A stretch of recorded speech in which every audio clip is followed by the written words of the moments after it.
என்ன 2026 நடந்தே ஆகும். சில பேர் உலகம் அழியும்னு சொல்றாங்க, கடல் சீற்றம் வரும்னு சொல்றாங்க, நிலநடுக்கம் வரும்னு சொல்றாங்க, ஒவ்வொரு நாடும் அழிஞ்சு போயிடும், அதோட அடையாளங்கள் தெரியாம போயிடும் அப்படின்ற மாதிரி சொல்றாங்க.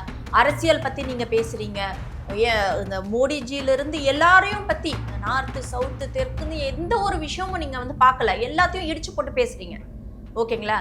பட் நான் கேட்குற கேள்வி 2026ல என்ன நடக்கும்? அது வந்து அந்த கணிப்பு ஸ்ட்ராங்கா சொல்லணும்.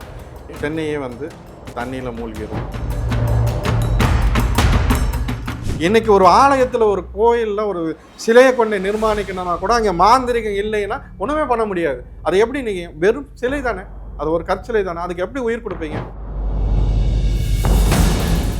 முதல்ல வந்து சித்தர் பெருமக்கள் அங்கே கோயிலில் வந்து அதை வந்து ஒரு பரிகார ஸ்தலமாக கொடுக்கல, அங்கே நோய் தீர்க்கும் அவனோட நன்மை தீமைக்கு உண்டான ஒரு ஸ்தலமாக தான் கொடுத்தாங்க. அங்கே போனால் பொய்க்கான அழிவு இந்த 2026 கண்டிப்பாக அதை நடந்தே தரும். யார் ஒருவன் ஈழத்தமிழரோட வாழ்க்கையில் அவங்களோட வாழ்க்கை சீரழிக்கிறதுக்கு துணையாக இருந்தானோ, துணை புரிஞ்சானோ, அவங்களோட நாடும் சரி, அவங்களோட வாழ்க்கையும் சரி கண்டிப்பாக. ரெஃப்ளெக்ட் நேயர்களுக்கு என்னோட வணக்கம். நான் உங்கள் ரிஹானா. இப்போ நம்ம நேர்காணல மறைமொழியாளர் வராகி சித்தர் அவர்கள் தான் நமக்கு கெஸ்ட்டாக வந்திருக்காரு. வாங்க அவங்கக்கிட்ட பேசலாம். வணக்கம் சார். ஆன்மீக நாடு அனைத்து அன்பர்களுக்கு வராகி ஆசைப்படுறது மட்டும் வணக்கம். மாந்திரிகம் வந்து வேற, வேண்டுதல் வேற இல்லையா? இப்போ மாந்திரிகம்ன்றது நீங்க உங்களுக்கு ஒரு சக்தி இருக்கு, நீங்க ஒரு விஷயம் பண்ணா அது நடக்கும்ன்றது மாந்திரிகங்கிறது இல்ல மாந்திரிகங்கிறது என்ன? இந்த இருக்கிற கலைகளில் இந்த ஒரு ஆங்கில கலை 64 இது ஒரு கலை, எவ்வளோதான். இது ஒரு கலை. மாந்திரிகம் இப்போ மாந்திரிகங்கிறது அது என்ன பண்ணிட்டாங்கன்னா அது ஒரு தவறான ஒரு விஷயம், அது ஒரு ஒரு ஒரு கெட்ட விஷயங்கிற மாதிரி இங்கே பார்க்கப்படுது. இன்னைக்கு ஒரு ஆலயத்தில் ஒரு கோயிலில் ஒரு சிலையை கொண்டு நிர்மாணிக்கணும்னா கூட அங்கே மாந்திரிகம் இல்லைன்னா ஒன்றுமே பண்ண முடியாது. அது எப்படி நீங்கள் வெறும் சிலை தானே, அது ஒரு கற்சிலை தானே, அதுக்கு எப்படி உயிர் கொடுப்பீங்க? அப்போ அந்த உயிர் கொடுக்கறதுக்கு ஒரு மாந்திரிகம் வேணும், ஒரு ஆன்மீகவாதி வேணும் இல்லையா? இப்போ அதுக்கு எந்திரம் வைக்கிறீங்க. இப்போ ஆதி காலத்தில் என்ன பார்த்தீங்கன்னாக்கா அதுக்குன்னு ஒரு வெள்ளி, அதாவது பஞ்சபூதங்கள், நவகிரகங்கள் எல்லாமே வைப்பாங்க. பார்த்தீங்கன்னா ஈயம் வைப்பாங்க, வெள்ளி வைப்பாங்க, தங்கம் வைப்பாங்க, பித்தளை வைப்பாங்க. இது மாதிரி இதெல்லாம் வந்து என்னென்னா சயின்டிஃபிக்கலாக அங்கே ஒரு சில வினையை அங்கே கொடுக்கும். அந்த சிலைக்கும் சரி, அதில் நம்ம அபிஷேகம் பண்ணும்போது வர தீர்த்தத்துக்கும் சரி ஒரு சில வினை. இப்போ அதை நமக்கு அந்த நீரை வாங்கி நம்ம குடித்தாவே நம்மளோட உடல் ரீதியாகவும் சரி, உள்ளத்துலேயும் சரி மாற்றத்தை கொடுக்கும். ஒரு சில நோய் இருந்தால் கூட அது மாற்றத்தை கொடுக்கும். இப்போ வெள்ளியும் தங்கமும் ஒரு ஒரு கிளாஸில் சேரும் போது அது ஒரு எதிர்வினை ஆற்றும். அதுக்குள்ளேயே ஒரு சில எனர்ஜியெல்லாம் இருக்குது. இது இங்கே எத்தனை பேருக்கு தெரியும்? இப்போ ஏன் முதல்ல வந்து சித்தர் பெருமக்கள் அங்கே கோயிலில் வந்து அதை வந்து ஒரு பரிகார ஸ்தலமாக கொடுக்கல, அங்கே நோய் தீர்க்கும் அவனோட நன்மை தீமைக்கு உண்டான ஒரு ஸ்தலமாக தான் கொடுத்தாங்க. அங்கே போனால் அதுக்கு உண்டான விடை எங்கே கிடைக்கும்? அவன் போய் குளத்தில் நீராட சொல்கிறாங்களே, எதுக்கு? இங்கே அபிஷேகம் பண்ணுற தண்ணியானது, நீரானது அங்கே குளத்துல தான் லாஸ்ட்டாக போய் கிடக்கும், இங்கே எதுக்கு போக. அப்போ அந்த குளத்தில் நீராடும் போது அவனுக்கு ஒரு புத்துணர்ச்சி கிடைக்கும், அவனோட டோட்டலாக அவனோட எனர்ஜி மாறுது. இங்கே இது எல்லாத்தையுமே ஆதி காலத்திலேயே முடிவு பண்ணி இதெல்லாம் நடந்தால் இப்படி நடக்கும். நான் தான் சொன்னேன், ஒரு சில்வருக்கும் ஒரு தங்கத்துக்கும் இடையில தண்ணி இருக்கும் போது அது ஒரு வினையாற்றும். அது என்ன வினைங்கிறது இங்கே சயின்ஸுக்கு ஆராய்ச்சி பண்ணாவே தெரியும். இந்த மாதிரி ஒவ்வொரு மெட்டீரியலுக்கும் ஒரு சக்தியை கொடுக்கக்கூடிய. இல்லை, நீங்கள் சொல்கிற விஷயங்கள் ஓகே தான். மெட்டியும் கொலுசும் அணிஞ்சா வந்து பெண்களுக்கு கர்ப்பப்பைக்கு நல்லதுன்னு சொல்லி சயின்ஸே வந்து ஒரு விதத்தில் வந்து கண்டுபிடிச்சிருக்காங்க. ரெண்டாவது செம்பு வந்து நம்ம ஹீட் இருந்துச்சுன்னா, ஹீட் பாடி இருந்துச்சுன்னா அந்த ஸ்கின் கலர் சேஞ்சஸ் ஆகுறத வச்சு அதுக்கேற்ற மாதிரி கேட்டகரி பிரித்து சொல்கிறாங்க. அது சயின்ஸ் சொல்லுது. பட் எப்போவுமே இந்த பிளாக் மேஜிக் பற்றி பேசுகிறவங்க, மாந்திரிகம் பண்ணுறவங்க, உங்களை மாதிரி சக்தி இருக்குன்னு சொல்கிறவங்க, சித்தர்கள், இவர்கள்லாம் வந்து என்ன சொல்கிறாங்க, எனக்குள்ள இருக்குன்னு தான் சொல்கிறாங்க தவிர இதை நம்ம வெளிப்படையா இந்த மக்களும் கண்கூடா பார்த்தது கிடையாது. ஸோ அந்த உணர்வுகள் வச்சு, இப்போ உணர்வுன்றது ஒரு கோவிலுக்கு போறோம்னா கோவிலுக்குள்ள போகும்போது ஒரு நல்ல வைப் இருக்கும். ஸோ பீஸ்ஃபுல்லா நமக்கு சாமி கும்பிட்டு வெளியே வரும்போது அன்னைக்கு நாள் பீஸ்ஃபுல்லா இருக்கும். ஸோ அந்த உணர்வுக்காக இன்னொரு நாள் கூட நம்ம ஞாயிற்றுக்கிழமை போறோமோ, செவ்வாய்க்கிழமை போறோமோ, எந்த கிழமை போனா கூட நமக்கு பிடிச்ச கோவிலுக்கு போறோம், நம்ம பிடிச்ச கடவுளை நம்ம வேண்டிக்கிறோம், அது வேற. பட் மாந்திரீகம் பொறுத்த வரைக்கும் எனக்குள்ள சக்தி இருக்குன்னு நிறைய பேர் சொல்றீங்க. ஸோ அந்த விஷயங்கள் நாங்க வந்து அது நம்பணுமா நம்பக்கூடாதா? ஏன்னா சில பேர் பண்ணியும் எந்த பலன் இல்லாம தான் உட்காந்துட்டு இருக்காங்க. சில பேர் வந்து இந்த மீடியால உட்காந்து பேசும்போது கமெண்ட் வந்து ஆஃப் பண்ணிடுறாங்க. மீடியால பேசும்போதே கமெண்ட் ஆஃப் பண்ணிடுங்க, கமெண்ட் எல்லாம் போடாதீங்க அப்படின்னு. ஏன்னா ரியாலிட்டி அதுல தான் தெரியும். சில பேர் பாதிக்கப்பட்டவங்களும் இருப்பாங்க, சில பேர் நன்மை அடைஞ்சவங்களும் இருப்பாங்க.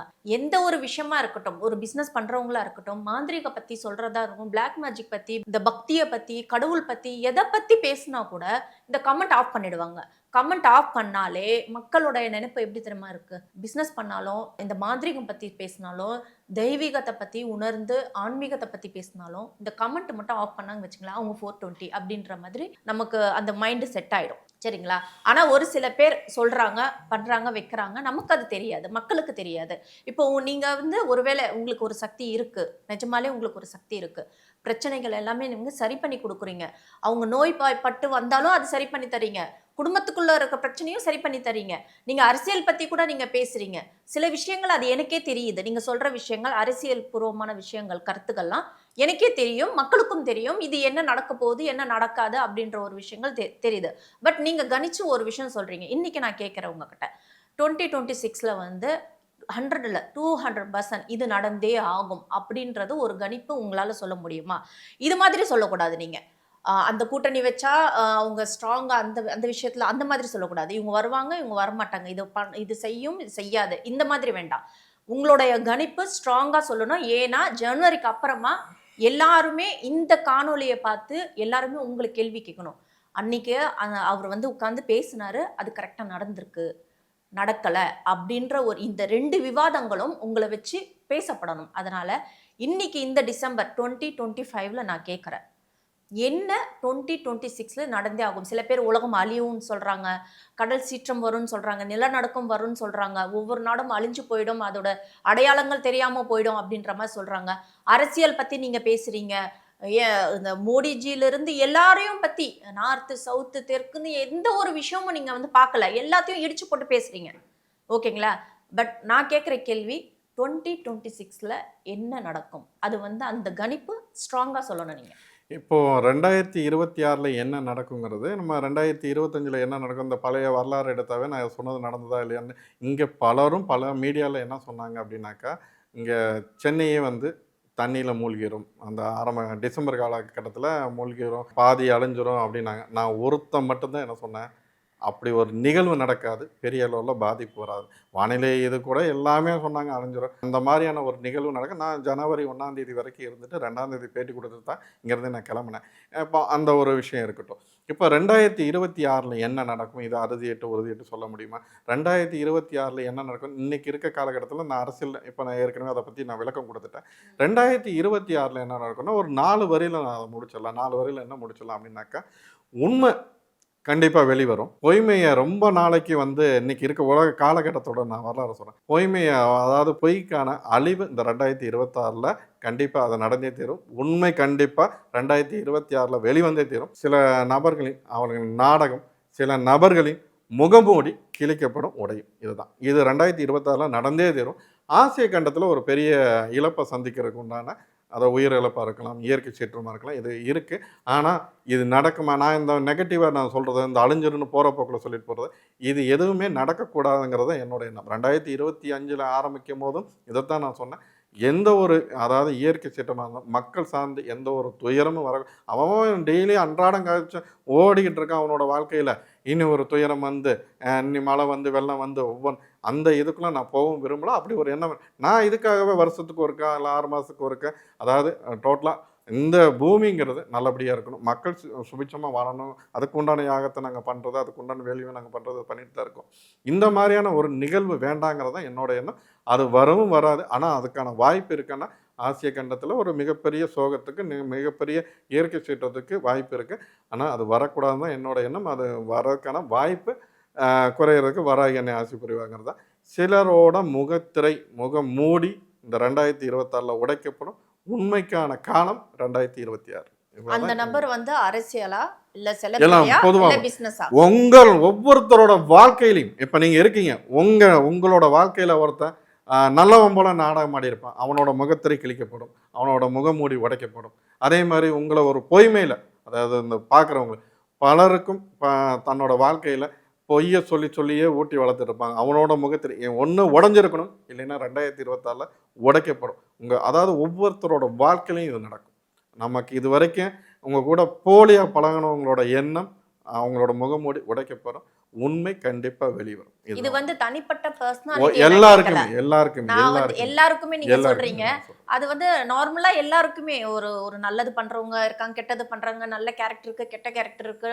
சில பேர் வந்து நம்பியே வந்து கழுத்த அறுப்பாங்க, கூடவே இருந்து எல்லாம் காசு பணம் இல்ல இது ஏமாத்துவாங்க. இது இதெல்லாம் வந்து சாதாரணமா இது நடக்குறது. சாதாரணமா நடக்கிறது இல்ல. மனுஷங்களுக்கு இந்த நடக்கிறது தான். அததான் சொல்றேனே.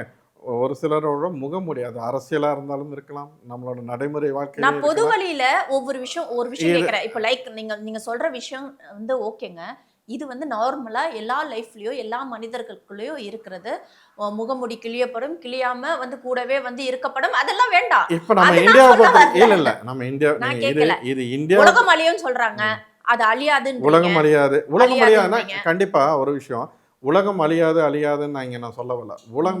நான் அதுலருந்து மாற்று கருத்து உடையவன். உலகம் அழியுமா அப்படின்னு கேட்டாக்கா, யார் ஒருவன் ஈழத்தமிழரோட வாழ்க்கையில அவங்களோட வாழ்க்கை சீரழிக்கிறதுக்கு துணையா இருந்தானோ, துணை புரிஞ்சானோ, அவங்களோட நாடும் சரி, அவங்களோட வாழ்க்கையும் சரி கண்டிப்பா அழியும். அதுல ஈழத்தமிழரோட வாழ்க்கையை சீரழிச்சவங்க யாருமே நிம்மதியா வாழ்றதுக்கு வாய்ப்பே கிடையாது. அவங்களோட வாழ்க்கைங்கிறது சீரழிஞ்சு தான் போகும். அவங்களோட வாழ்க்கை அழிஞ்சு தான் போகும். இதுல எந்த மாற்று கருத்தும் கிடையவே கிடையாது. அதாவது உலகம் அழியுமானில் இப்ப இன்னைக்கு இந்த போரும் இதெல்லாம் எதை சுத்தி நடந்துட்டு இருக்கு? யார் ஒருத்தன் ஈழத்தமிழோட வாழ்க்கையை சீரழிச்சாங்கன்னா, அவங்களோட வாழ்க்கைங்கிறது இன்னைக்கு சீரழிஞ்சு, அவங்களோட நாடுங்கிறது சீரழிஞ்சு போயிட்டு இருக்கு. நீங்க வரலாறு எடுத்து பார்த்தீங்கன்னா இருக்கும். இன்னொன்னு என்னன்னா, இந்த நாட்டில் நடக்கிற அத்தனை பிரச்சனைக்கு முக்கிய காரணம் யாருன்னு கேட்டாக்கா, அமெரிக்கா தான்.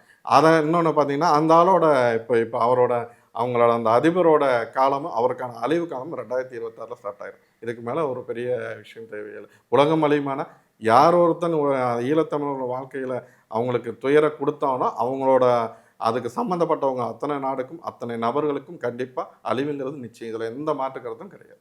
சார் நான் இவ்ளோ நேரமா நான் உங்ககிட்ட கேட்கிறேன். எந்த விஷயத்த நீங்க கட்டுப்படுத்த முடியும்? எந்த பிரச்சனைகள் நீங்க ஷார்ட் அவுட் பண்ண முடியும் அப்படின்றத.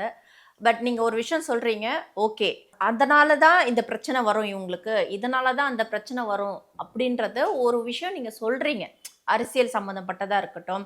எல்லா விஷயமும் கருத்துக்கள் தான் நீங்க பரிமாற்றம் குடுத்துட்டு இருக்கீங்க இவ்ளோ நேரத்துல. மக்கள் உங்கள நம்பி வந்தா என்ன ப்ராப்ளம்லாம் நீங்க ஷார்ட் அவுட் பண்ணுவீங்க? அப்படின்ற ஒரு சில விஷயங்கள் நான் உங்ககிட்ட கேள்வி கேட்டேன். சில விஷயங்களுக்கு எனக்கு பதில் வந்தது. சில விஷயங்கள் எனக்கு பதில் வரல. ஸோ நெக்ஸ்ட் ஒரு நேர்காணல்ல நான் உங்ககிட்ட நெறைய கேள்விகள் கேட்கணும் அப்படின்னு இருக்கேன். அது என்னுடைய கேள்வி மட்டும் கிடையாது. மக்களாகிய அவங்களுடைய கேள்வி. இந்த வீடியோக்கு கீழ வர கமெண்ட் பொறுத்து நான் உங்ககிட்ட அடுத்த நேர்காணல்ல உங்கள சந்திக்கிறேன். வணக்கம் சார்.